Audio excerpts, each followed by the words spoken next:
Veg pulao பண்ணுறதுக்கு குக்கரில் key and oil heat ஆனதுக்கப்புறமா ஸ்பைசஸ் ஆட் பண்ணிக்கிறேன். இது கூட 2 ஆனியன்ஸ் அண்ட் 2 கிரீன் சில்லிஸ் போட்டு நல்லா சாட்டே பண்ணிவிட்டு ஜிஞ்சர் கார்லிக் பேஸ்ட் 1 டீஸ்பூன் போல் ஆட் பண்ணிவிட்டு கேரட் அண்ட் பச்சை பட்டாணி ஆட் பண்ணிக்கிறேன். ஸோ இது கொஞ்சம் குக் ஆனதுக்கப்புறமா கொஞ்சமாக சால்ட் எவ்வளோ தேவையோ ஆட் பண்ணிக்கலாம். நான் இன்னைக்கு 1.5 கிளாஸ் ரைஸ் எடுத்திருக்கேன். அதுக்கு 3 கிளாஸ் போல் வாட்டர் ஆட் பண்ணிக்கிறேன். இப்போ வாட்டர் பாயில் ஆனதுக்கப்புறமா நான் ஹாஃப் அன் ஹவராக ஊற வச்சிருக்க பாஸ்மதி ரைஸ் இது கூட ஆட் பண்ணிக்கிறேன். இப்போ இதை நல்லா மிக்ஸ் பண்ணி விட்டுட்டு குக்கரை க்ளோஸ் பண்ணிக்கலாம். க்ளோஸ் பண்ணிவிட்டு ஒரு விசிலுக்கு நம்ம இதை குக் பண்ணி எடுத்துக்கலாம். விசில் போனதுக்கப்புறம் இதை ஓப்பன் பண்ணி பார்த்தோம்னா சூப்பரான வெஜ் புலாவ் இப்போ ரெடி ஆகிடுச்சு.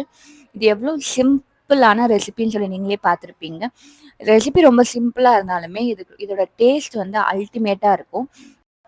அண்ட் எங்கள் வீட்டில் இருக்க எல்லாருக்குமே இது ரொம்பவே பிடிச்சிருந்துச்சு. ஸோ இந்த ரெசிபியை நீங்களே வீட்டில் ட்ரை பண்ணி பார்த்துட்டு மறக்காமல் எப்படி இருந்துச்சுன்னு எனக்கு கமெண்ட் பண்ணுங்கள். இன்னொரு நல்ல வீடியோவில் பார்க்கலாம். பாய்.